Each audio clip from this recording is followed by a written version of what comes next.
Hello everyone, welcome to a spotlight on Impossible Maze. Let's just get right into this menu over here because this is the meat of this game. You might notice that there's a lot of things that you can click on here and it's not necessarily labeled very well because you've got this over here, whatever the hell that means. We're just going to go with this. I think these are more or less difficulty settings because this is just straightforward. This is, oh, we have a bend, and this is we have to zigzag. I'm assuming that just means difficulty. Then you have these two settings down here. I don't know what this one does. This one quite obviously makes blocks drop when you walk over them, meaning that you can't just like go back and forth and back and forth and back and forth. Then you also have this, which I guess you can maybe if I make it wider, I can type more than one letter. No, you can only type one letter at a time. So you can play on any given character on your keyboard. Okay, so that one doesn't really do much. You can play any character that you can type in, which I don't really care too much about. Maybe we'll do that in a moment. But first and foremost, the main draw to the game is this randomization. So let's do a very simple 5x5 just to show you how the game works. 5x5x5 that is, because obviously we are playing in 3 dimensions. And then we'll maybe do a character, and then we'll maybe do a bigger one if I still feel like it afterwards. Did I have the color thing enabled? Because we do have different colored blocks, which I don't know what that means. So you are this little character dude, and you need to get up here. But how do you do that? Because obviously I can't just walk up and I don't have a jump button. So the way you do that is by rotating with either these buttons over here, or you can use Q and E for a simple little shortcut. So what you'd want to do is you want to move over to a certain spot, rotate the camera and see if that unlocks you any new places to go, and then rotate the camera again. And see, okay, so that now I can go here, and then rotate the camera again, and that didn't really help me. And then, you see, now suddenly the entire depth looks very different. So, let's see, you probably want to get up on some yellow blocks somehow. Though I'm not entirely sure how we're going to go about doing that yet. It's not a game I'm particularly good at. Doesn't mean that it's a bad game, because honestly I do think it's a very interesting idea for a game. Maybe through this I can get up on a yellow block? No. Okay, so the yellow blocks connect... where? Wait a second, does that block connect to where I need to go at any points? It does not. What about these two blocks? These connect to... I don't know if this one is possible. I'm going to be honest with you. I don't know if... Surely there is a is this possible check. Right? Most likely I'm just being stupid, is what I'm assuming is happening here, but I do have to take into account the fact that it could very well be the case that I just generated an impossible map. Which would kind of suck, honestly, if that were the case, because I'm trying to show off this game in a fun way. Because I do think the concept and the idea of this game, even if I'm bad at it, is fun. But if it ends up generating impossible maps, which if it's just truly random, it very well might... yeah, that's an issue.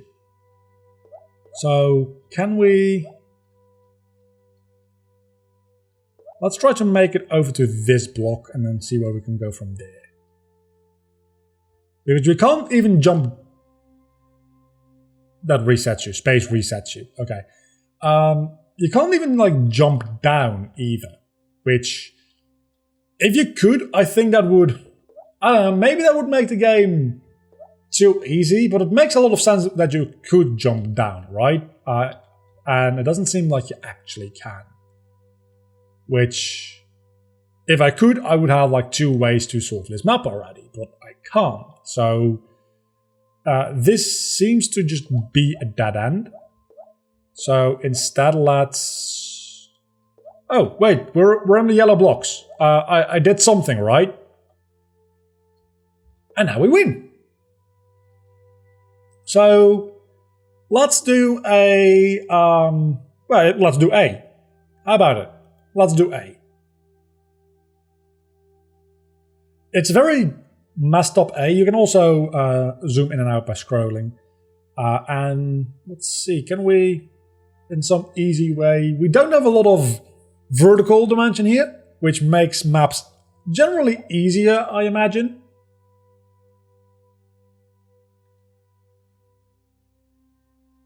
But I'm not entirely sure that it's actually the case. I guess we'll figure that out as we go along in this attempt here. Let's see, we can make this happen. Then if we rotate this way, we might be able to make it over here.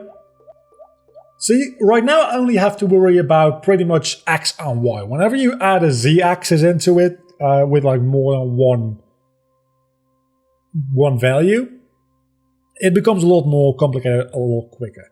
Let's do a 5x5 one again and have the blocks drop beneath us. That should allow me to box myself in, but it also emphasizes me to... Let's see, I can fairly easily... Okay, so the black... The black boxes actually are fairly annoying to... Oh, no, that might have been a mistake. I was very lucky there. I was very, very lucky indeed. Okay, let's do one... This just seems to be easy mode. I'm going to keep it easy mode because you can see I'm not very good at this game. Let's do one that's 10 by 10. You can go all the way up to 50 by 50. We're not going to do that on this video because this video will be 2 hours long. I'm very good at puzzle games at all. If you've seen my channel before, you know that. Let's just keep it at 5 in height, because height is the thing that I think makes things more difficult fairly quickly. So we need to get over here. We are over here. I don't like the black blocks. That's a tongue twister and a half. Okay, let's do a 10 by 10 that's a little bit more difficult. I guess this means it's more difficult, because that was ridiculously easy. 10 by 10 by... Let's go 6 this time, why not? We start over here, we need to make our way over there. At least it seems like we have a lot more verticality to this one, which is, I guess, indicative of a more difficult map in general, though I don't know that for sure. Up until now, it does feel that way, though. But I think we're about to finish this one rather easily as well. Maybe not. Oh my god, I know this royalty-free song. There's the one downside to doing a lot of editing work, is that you pretty much know every piece of royalty-free music imaginable out there, because I've used a lot of them. Even just audio jungle, cheap songs like that, Artlist, those kind of things. I've heard most popular songs on those platforms. I don't know where this one is from.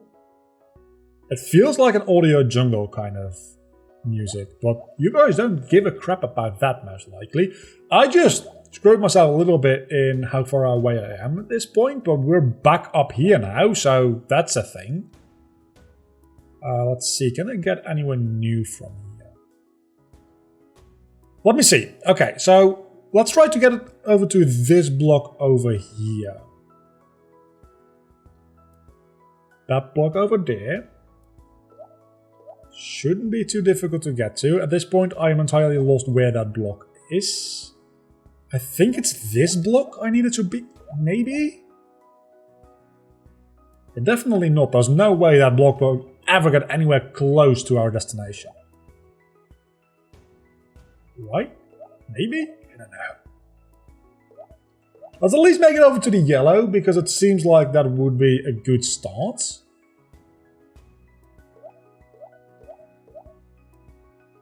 This block. that block connected to my destination just a moment ago. It didn't, actually.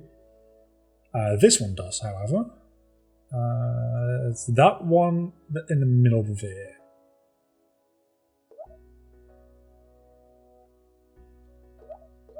That one. It's real difficult to plan out a route. I'll give the game that much. It's an absolute horrible process to figure it out. I think I figured it out. We did it. So that is the basic idea of the game. The Impossible Maze. It has some issues. The GUI here, the GUI, whatever you like to call it, it could use some work. If I hover over something, I would very much like to have like a little text box just showing me what this box means. I'm guessing these mean difficulty, but I can't be sure because it doesn't tell me. This one is fairly obvious. I have no idea what this one does. It gives you more shades of color, maybe? I have no idea. You can also do these both at the same time, so they're not mutually exclusive at all. This one, obviously, is very obvious, and this mode actually seems like it'd be a lot of fun.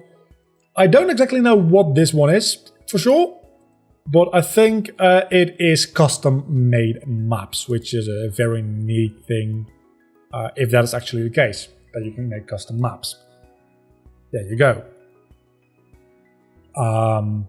So you can somehow make maps. I don't know how or where. But you can, and there is a little bit of a help menu here, but these only really show you controls. So, wait, you can actually move sideways. Oh, that's what you can use with right click. Okay, so let's show you that real quickly because I actually just found that out, how that works. Just like this. If you hold right click, if you hold right click, you can. That seems useless. Right click lets you move as far in one direction as you want. This is exactly what I mean. The game is not very obvious in what you need to do and what you can do with certain buttons, and there just needs to be a bit of a better, not even tutorial, just like the help screen needs to be a little bit better. If you can give a little bit more support to players as to how the game actually works, I think this is a very, very fun game if you are into puzzle games, which I'm not, but even though I'm not into puzzle games, I like the idea of this game a lot, because it plays a little bit with like your perception of 2 dimensions and 3 dimensions, because obviously the maze itself is a 3-dimensional object, but as with any game, you're looking at it through a 2-dimensional screen. However, like much depth you might perceive in any game you ever play, you're still looking at a 2-dimensional screen. And this game really plays with that idea a lot. And I do appreciate and like that. And I think it works well for a puzzle game format. I'd very much like to see more like gimmicks and mechanics based on that disparity between 2D and 3D in non-puzzle game related games. Like puzzle elements within other games. And certain games do that. And this might not be like the best example of it, but I think it's a fairly basic and fairly fun way to like get yourself familiarized with the mechanic and then move on to other games that might also do this. So there's a link down below in the description if you want to buy this game for yourself on Steam. Until the next time, I've been Vlogger, you've been awesome. This has been Impossible Maze. Bye.